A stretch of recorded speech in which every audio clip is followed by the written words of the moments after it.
কি গো বলি, তুমি হাঁড়ি নিয়ে ফিরে এলে যে বড়? মহারাজ সভাসদরা খেলেন না? মন্ত্রী মশাই কাঠি করলেন, মহারাজের কানে ঢোকালেন যে এই হাঁড়ির মধ্যে আমি বিষ মিশিয়ে নিয়ে এসেছি। আর মহারাজ এই কথাটা বিশ্বাস করলেন না? সেটাই তো আক্ষেপের গিন্নি। তাহলে এবার কি করবে? তুমি যে এই খেজুর গুড় নিয়ে অনেক কিছু ভেবেছিলে। আমি আমার ভাবনা নিয়ে নবাব বাহাদুরের কাছে চলে যাব। একটা না একটা কিছু ব্যবস্থা তো হবেই। নলেন গুড়কে বিশ্বের বাজারে প্রতিষ্ঠা করবই।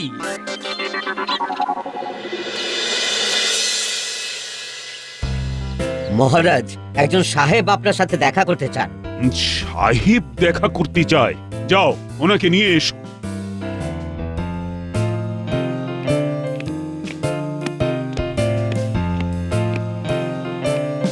Good morning your highness.